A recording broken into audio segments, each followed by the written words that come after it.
Welcome. Calling to order the March Capital Program Committee. Ms. King, do we have members of the public wishing to speak? Yes, good afternoon, Mr. Chairman. We have two members of the public registered to speak today. As a reminder, we ask that all public speakers please adhere to the MTA rules of conduct and decorum. I would also like to remind our public speakers that in the interest of time and fairness to all speakers, we limit everyone to 2 minutes.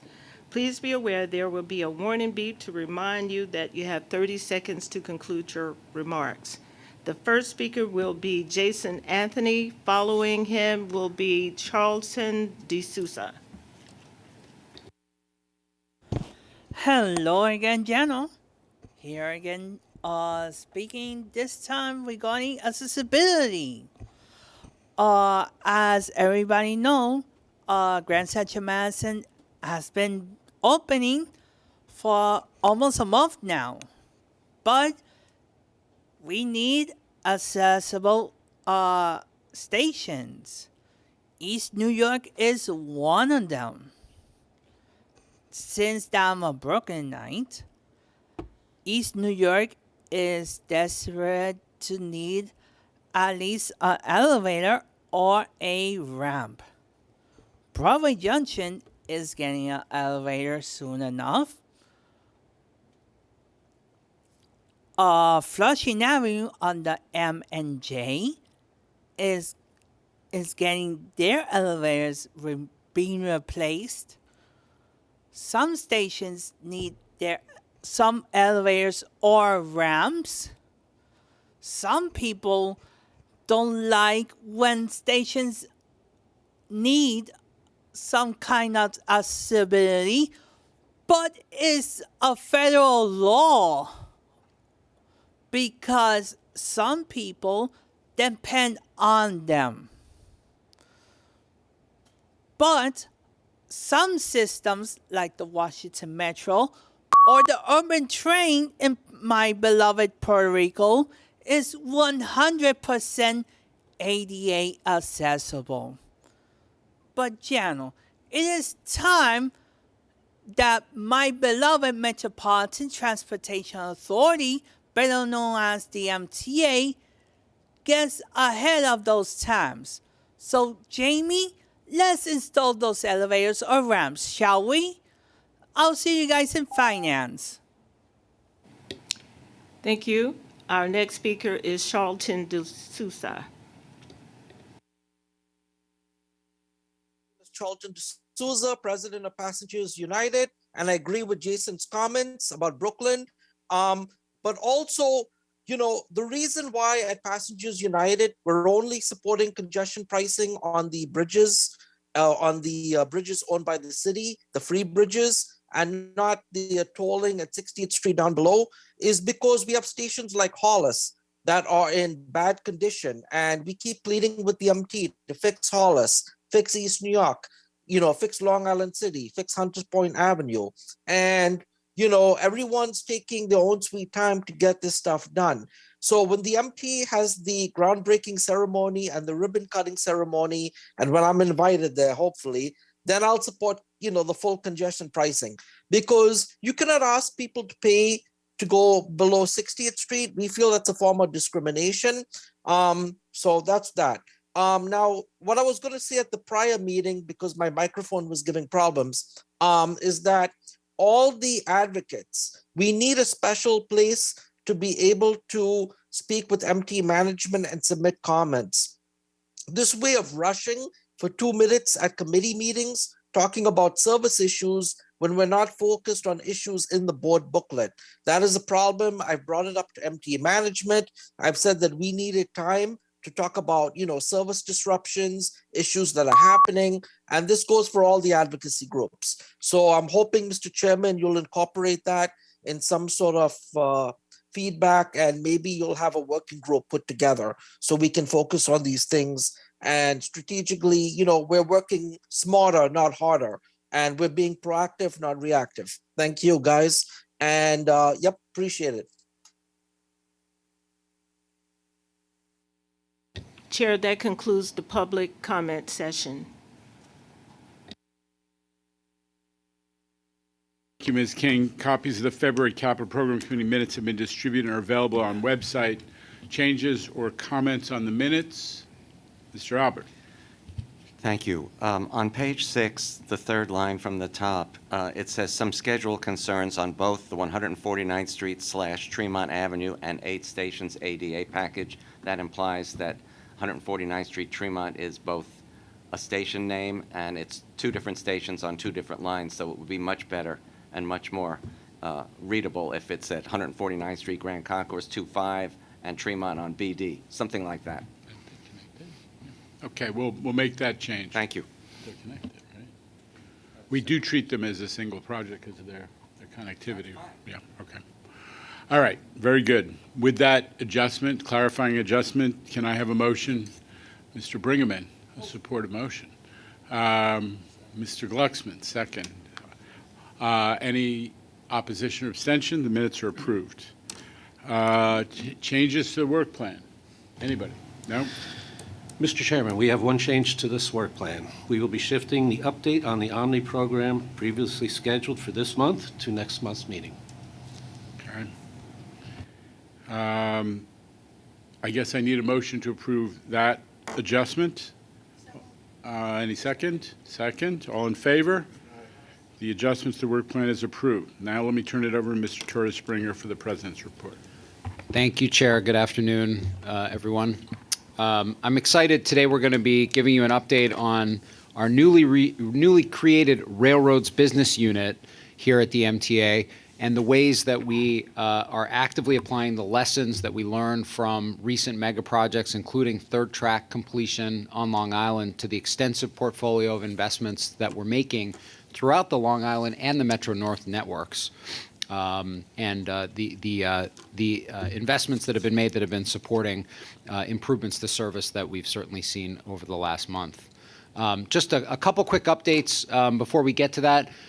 First of all, I wanted to mention that we're continuing to make progress on the Interborough Express project, which Governor Hochul has expressed as a major priority and directed that we move forward with as quickly as possible, even while we are incorporating that project into work we're doing to comparatively evaluate all of the potential expansion projects in the lead up to our next capital program. In the next few weeks, we'll be launching a procurement for the next step on the IBX, which is an environmental review process. And I wanted to note that we have a posting up, we have an active search underway for a leading national project executive. One of the most exciting things about this project is that we determined that light rail is the most appropriate mode for the IBX, and since this will be the first one for the MTA, we plan to capitalize on a lot of the knowledge that's out there nationally and internationally as we staff the project. Today, we have an important procurement before the committee that relates to our core infrastructure program. It's a set of contracts to perform structural repairs throughout the subway systems. We call it our horizontal contract. The unique thing about this contract is the contracts are not tied to a specific location, but rather they'll allow us to engage in structural repairs, piggybacking on outages associated with other projects opportunistically. This is another one of the innovative contract approaches that the leadership within MTA C&D has developed over the last couple of years, and we're very excited that it's finally come to fruition. I think our customers will see significant benefit as we get work done more efficiently and with less disruption as a result of this set of contracts that we've put out. I'll note this is a similar concept for capital work in doing structural repairs in stations as the new renovation program that New York City Transit has been implementing with in-house maintenance teams. And I think we'll hear more about that at the board this week, but we have, through New York City Transit maintenance teams, done work last year on the Concourse B and D line in conjunction with our line structure repairs capital project last year. This year, work has been done along the G, the L, the 7, and the J lines, making a difference that customers will see. So this is increasingly an approach, piggybacking, bundling, taking advantage of outages along the various subway lines to get work done quickly and efficiently, and we're pleased that we're moving forward with another aspect of this. Turning to the railroad network, of course, we are in the midst of making generational investments in the railroad network. We've been very clear the last few weeks and months that over the last 15 years, the MTA has invested over $17 billion in Long Island Railroad with generational projects like double track, third track, the improvements in Jamaica, the improvements in Harold Interlocking and Grand Central Madison that have afforded the tremendous increases in Long Island Railroad capacity and are unlocking new economic opportunities for the whole region. We've also, of course, continued to progress important state of good repair work, bridge replacements, power upgrades, expanded accessibility across Long Island Railroad stations, which we'll talk about today. And we're also in the midst of and teeing up generational investments in Metro North, including, of course, Metro North Penn Station Access, which commenced at the end of 2021 and which we're making major construction progress on right now due to the ability to get a long-term outage from Amtrak so that we could proceed with work that we had agreed to conduct. And we'll be talking more about this in the near future, but we also are starting or planning for and teeing up major structural rehabilitation on the Park Avenue Viaduct, that critical infrastructure, as well as the Grand Central train shed for Metro North, and conducting all of that state of good repair work and ADA accessibility work. So a lot going on the railroads.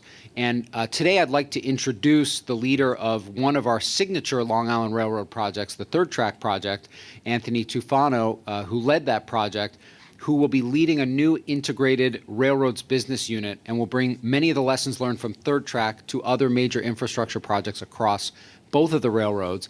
And of course, with Anthony, we have the benefit of the expertise and leadership of Ziona Rubin and Andrew Wilson, who will continue to serve as vice presidents focused on Metro North and Long Island Railroad, respectively. I'll hand it over to you, Anthony, for the update. Thank you, Jamie. Slides aren't moving. There we go. So good afternoon, everyone. I'm really excited to take this opportunity to lead this fantastic two teams and uniting them into one. You know, at C&D, our focus is to create a world-class delivery organization, and by uniting these two groups, we plan to achieve that. We know the railroads are operationally different, but the projects they deliver are very similar. So we're going to take advantage of that. Our goal, obviously, is to deliver these projects on time and on budget. And doing so, we're going to develop teams, matrix teams, not only including project management, but the railroad operations staff. The goal also is to co-locate them in construction offices at the project site, much like Third Track, where decisions could be made on the fly with our contractors, keeping those projects on schedule. Another area of focus is to unify our guidelines, procedures, and practices to deliver these projects. Also, streamline our reporting, measuring key performance indicators to evaluate how we're doing along the course of the project and make changes when we need to.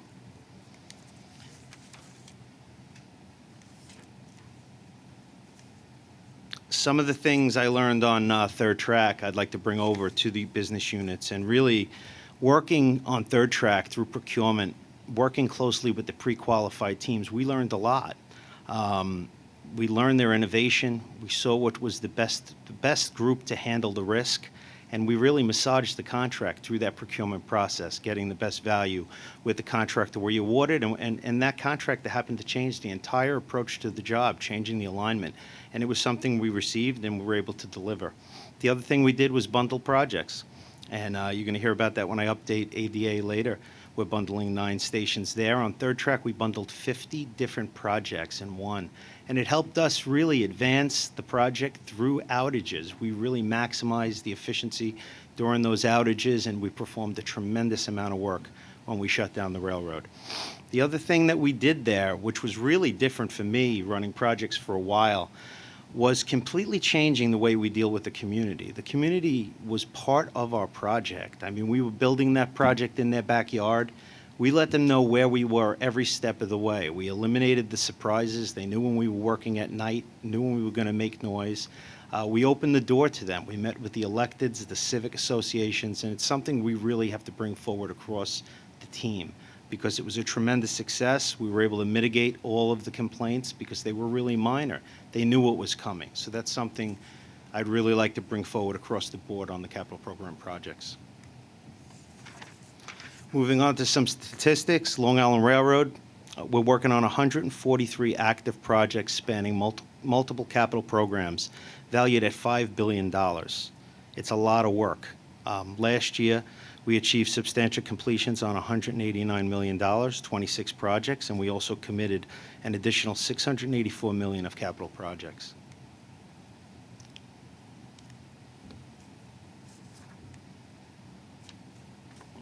Anyone else have a clicker? Oh, there we go. On the Metro North side, we have 54 active projects totaling around $3.9 billion, spanning all asset categories. Last year, 14 projects reached substantial completion at around $860 million, and we also committed another $680 million of work in 2022. I'll turn it over to some projects we're going to highlight right now, starting with Park Avenue Viaduct. Really excited to start this project. The viaduct was built in 1893 and carries 98% of Metro-North trains. This phase of the project spans East 115th Street to East 123rd Street along Park Avenue. In addition to span replacement, we're going to replace power, infrastructure, signal systems, and track.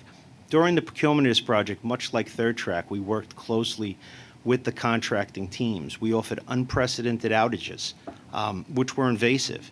Working with those teams, we found out the best value approach was the proposal by Halmar Construction, who's using really the traditional weekend outages. They saved 21 months off our anticipated schedule and the other teams they were competing against. That's going to afford us the luxury to hopefully look at the rest of the viaduct and bring it to a state of good repair sooner than we expected. Halmar we have a lot of confidence in them. They were the main civil structural contractor on Third Track. They replaced all of our bridges, installed our undergrade crossings, and we're really happy to get started this year. Croton Harmon Shop, major project. It's a massive shop spanning several capital programs. We're in our final phase of that project. We're 92% complete. I visited it last Tuesday. I couldn't believe the size and magnitude of that facility. The pictures do not do it justice. What did we do, 20,000 steps that day? Ziona walking up and down around that facility. It's state-of-the-art. It's a fantastic facility that the Metro-North workforce is going to be happy to use, and it's going to benefit our riders by turning around train cars quickly for maintenance. We are reforecasting our substantial completion date from June to October for some outstanding equipment, but we're going to start occupying the facility in a phased approach this May, followed by a second phase in June and the final occupancy in October of this year. And next time we meet, hopefully have a video of this facility because it really is something to see. Jamaica Capacity Improvements, better known as JCI. It's a 12-stage program of projects spanning multiple capital programs. Across several phases, this project is bringing Jamaica infrastructure to a state of good repair, reconfiguring tracks and switches to simplify train movement. The project will also reduce train conflicts, increase speeds, improve reliability through Jamaica, and alleviate the infamous Jamaica crawl, which has been plaguing the riders for years. Okay, moving on. JCI Phase 1 met substantial completion at the end of the year, and the goal of that project was reached. The goal was to move the Atlantic service to the south of Jamaica, freeing up the routes in the center of Jamaica. We installed Platform F for that service. We also enhanced Johnson Avenue Yard, Dunton interlocking, and Lower Montauk switches, and several other interlockings. This is, how we're able to run this Grand Central Madison service and the 40% added service by moving that away and reducing conflicts in the center of Jamaica. It also opened the door to Phase 2. Jamaica Capacity Phase 2 is multi-staged, multi-capital program project. Each step of the way will be increasing throughput in Jamaica. The first phase is whole interlocking expansion. We awarded it at the end of last year to MLJT, our design builder. And what we're going to do there is we're going to take 2 existing yard tracks, rip them out, push in the bridge using advanced technology and create 2 parallel routes to the center of Jamaica from the east end. This is going to free up routes to advance the future phases of JCI and ultimately, in end, bring the entire Jamaica corridor up to a good state of good repair and increase throughput through Jamaica. Next project that was talked earlier at the committee, it's Cherry Valley Road Bridge. This bridge has plagued the Long Island Railroad operationally for years. 10-foot undergrade clearance. It's prone to bridge strikes. Over the last 4 weekends, we've taken outages on the Hempstead branch. We've incrementally raised the bridge. Our contractor, RCC, was jacking up the abutments while the railroad forces were lifting the tracks a foot a weekend. The teams have been working seamlessly out there as one united team. We're building the new bridge in an adjacent site, and this coming weekend, we're going to shut the railroad down on Friday night, rip out the tracks, demo the existing bridge, roll in the new bridge, and by Monday morning, rush hour, we'll have a 14-foot undergrade compliant bridge and a new track structure on top of it. Very similar to the third track bridge replacements, and we're real happy about the way this project has been going. Our final project we're going to update today is ADA Stations Phase 1, 9 stations. This project is going to bring 7 stations ADA accessibility for the first time. Amityville, Copeg, Lindenhurst, Laurelton, Locust Manor, Massapequa Park, and St. Albans. It's also going to recondition the elevators and escalators at Auburndale and Valley Stream. The big message here is at the end of this project, 117 of 126 Long Island Railroad stations will be ADA compliant. And we're not stopping there. By the end of this year, we plan on awarding Forest Hill Station. That'll leave the 8 remaining stations, which are in different stages of preliminary engineering and design right now. It's a tremendous number, and over the next several capital programs, we're going to be fully ADA compliant on the Long Island Railroad. That's my update for today. I'm going to turn it over to the IEC for their update. Thank you. Good afternoon, Mr. Chairman and Commissioners. The IEC is reporting on 5 Railroad Business Unit projects this month. Those reports, which contain the details on specific risks and mitigations, begin on page 16 of your committee books.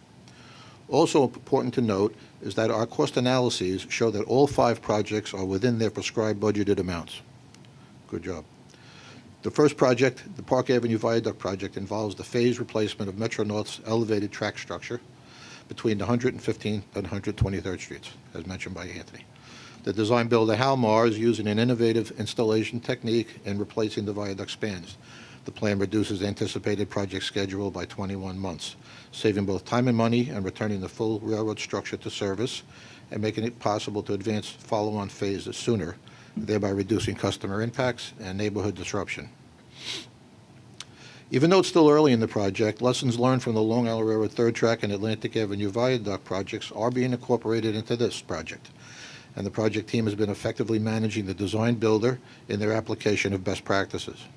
Lastly, as with Third Track, outreach with internal and external stakeholders, public officials, Harlem community civic groups continues with hosting of numerous public information and briefing sessions.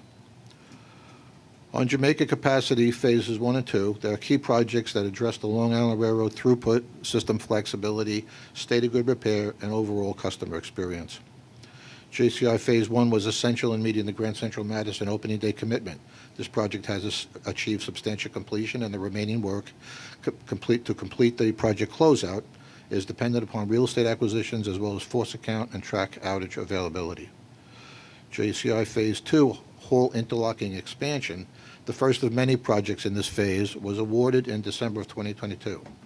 The IEC will provide a more comprehensive analysis at the next Railroad Business Unit CPC meeting as this project advances. Regarding Queens interlocking, since our last report in September, the IEC forecasts a potential delay from January to April of 2025, partially due to installing a temporary signal system coordinated with the Grand Central Madison and Elmont Station openings. This has impacted to some degree the completion of the permanent signal system work starting in early 2024, which is critical path.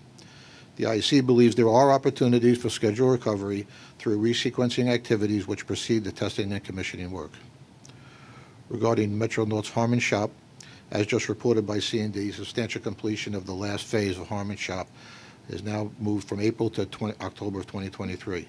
This is primarily due to an extended design process for owner-requested safety improvements. This change was derived from a lesson learned that resulted in additional time to complete the remaining work.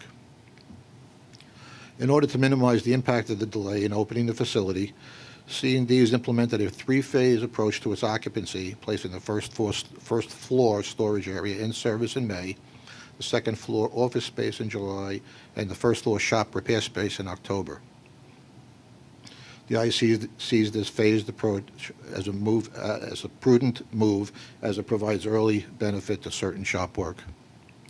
It's the IEC's opinion that the number of outstanding activities make achieving October challenging, but the project's mitigation plan should prove effective given the work is scheduled on a single shift and there are additional shifts available if necessary. That concludes my report on the 5 projects.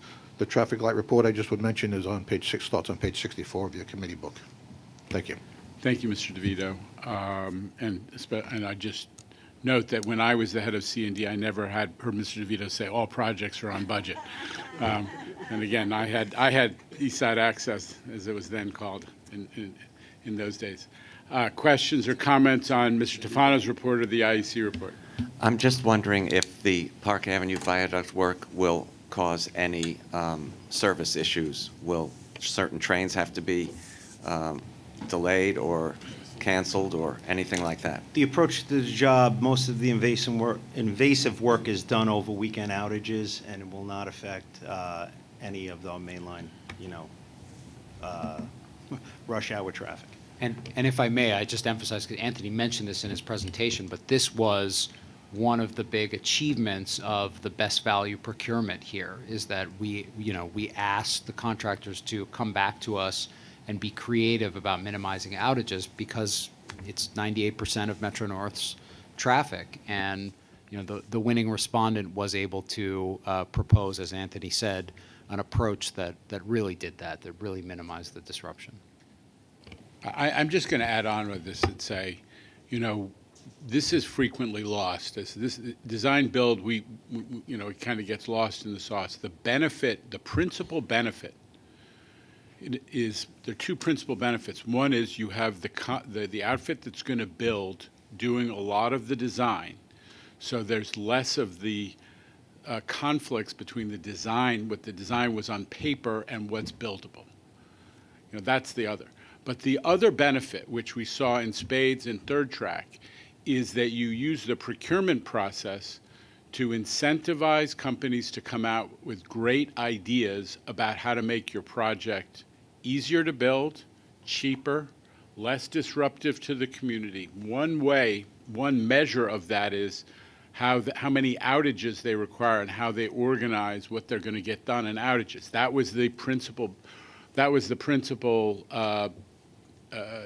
pitch by the outfit that won the Park Avenue Viaduct. But today you read in the New York Post about Second Avenue Phase 2 and how it's going to cost so much. Well, every one of those companies that may have bid abroad, we're done work abroad, or what they're doing here, we are going to use the design build process to figure out ways in which we can adjust the design, right, Jamie? We can make it easier and faster to build. We can't change the labor rates in New York. We can't change a lot of the other things that drive costs in New York, but what we can change is using the creativity of the design and construction community to, in effect, to improve on what the 30% design provides, and to be more creative about whether it's about staging or sequencing or actual design. On Third Track, we moved the whole track from one side to the other. Before it was going back and forth, and there was a lot of complexity, and we saved time and money and community impact by doing that. So, just as we're talking about Park Avenue Viaduct, it is yet again proof that having a project go through that kind of procurement really has benefit. And I just want to take advantage of the opportunity to explain it, because that's why Tufano McGinnis and the other characters who built Third Track were successful because they had that process in play, among other reasons.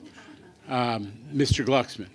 Thank you. This, of course, we're talking about the elevators. A friend of mine is a retired transit person, lives in Huntington, and we've been in touch with Hector and Jerry that there are no elevators working at the Huntington station. It's owned by the town. I figured putting it out here, maybe we could bring some pressure on them to help our customers who need the assistance of an elevator. Thank you. That's, okay. Well, the railroad will be in touch with the town. And, you know, as you may have noticed, we take plenty of flack for our own elevators, but we will now, at Yeah. your request, find out about other people's Yeah, elevators. most people don't know who's responsible. They think it's us. Yeah, Understood. That's a yeah, fair point. It's So- a fair point. It's the town, but we will be in touch with them and are in touch with them about anything we can do to support them getting that work. Okay. Mr. Solomon. So I agree with you certainly on design build being being an invaluable tool to have that earlier collaboration. Question on the Viaduct project. So in this procurement method, you were able to come up with this innovative approach, this innovative gantry approach, right? So can you just speak to that a little bit about, they bring this idea to you, how do you evaluate it? Has it been done in the system before? How do you assess safety and the efficacy of this particular idea? So this team used the gantry approach on Third Track to install one of our interlockings, NASO 3 interlocking, because the accessibility via crane just was not there. And at first, you know, it was tough to evaluate. Once we did, it actually controls the load 10 times better than a crane. There's very little swing. It moves up and down. You actually pull your tractor-trailer loads right under the gantry, and it has wheels, and you could place it almost level right in its location. So it's actually a better approach, and I feel safer approach, because there's a hell of a lot less movement, and wind doesn't play as much of a part to it. This team's actually using multiple gantries to advance the work and replace these spans rapidly on weekends, and it really cut the schedule, as I said, by 21 months using this approach. And it's proven to them. They've used similar approaches on Third Track when they did a lot of the advanced bridge construction on that project. Thank you for that. And, you know, 21 months in savings is obviously, you know, critical. So credit to the team for looking at these creative approaches and using design build as it should be used. Thank you. Any other further questions or comments? Okay. Mr. Plachocki. Procurements. Yes. Good afternoon. Construction and Development has 6 procurement actions being brought to the Capital Program Committee this month. The items seek board approval to award publicly advertised and competitively solicited indefinite quantity contracts to 3 firms, Forte FOS Joint Venture, Paul J. Scariano Incorporated, and Rastani Construction Corporation for an aggregate amount of $300 million for the design, construction, and repair of structural steel, concrete, masonry, and other miscellaneous components in the 5 boroughs of New York City. This is the contract that Jamie mentioned earlier in his introduction. 2 contracts will be awarded to each of the 3 firms. One will be awarded state-funded, and the other one will be federally funded. The contracts are $0 based, with no minimum guarantee of any assignments. The work under these contracts will be awarded on an as-needed work order basis that can be issued competitively among the firms or issued directly. A one-step request for proposal process was conducted to solicit these contracts, which resulted in the unanimous selection of the recommended design-build firms. The selection committee's recommendation was based on each of the firms' proposals, demonstrating a comprehensive knowledge of the work requirements with extensive experience performing the type of work under these contracts. Negotiations were conducted with each of the firms utilizing a unit price proposal sheet consisting of 141 unit items. Negotiations resulted in the firms offering proposals that provided best value to the MTA. I submit these actions for your consideration and vote. Thank you. Okay. I'm just going to take another point of executive privilege to digress for a moment. So this is, Tim Mulligan has been working on this for a long time. This is an important point. Instead of buying individual, we're going to fix a staircase, we're going to fix this station, we're going to do all the different work in this station, taking a different approach, and again, an effort to save time and money and be more efficient, to do quantity contracts for simple work across the whole system, not across the whole system, but across maybe a borough, right, Tim? So that's the idea, is that you're going to find somebody who's just going to knock out staircases or certain kinds of simple concrete work, concrete repair work across an area, to try to get economies of scale for some of the simple work that's repetitive in our system, and then we can then deploy on a regular basis when we have opportunities to do, whether it's an outage or because they're doing work in the station or otherwise. So like Rich Davies' renovation initiatives, where every time we do an outage, he's going to try to get in there with a big team to really fix all the tiles, all the flooring, a lot of other stuff. This is a similar effort to work in the capital side across the whole system and have more flexibility about how to deploy it. Tim, am I characterizing this correctly? Yeah, it is all 5 boroughs, and it's primarily infrastructure work. So, in the subway tunnels, right? And when there's a concentration of defects, we can package that area into a single project. But when the defects are sort of scattered around, this uses the opportunistic way of not having to take out a dedicated GO, but utilize existing GOs to get those defects addressed. Okay.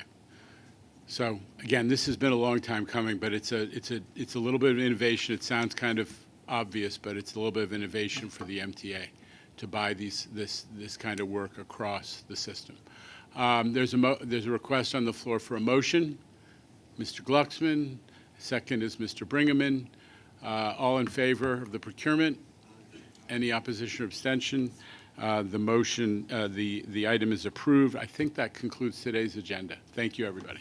A motion to adjourn. Second, adjourned.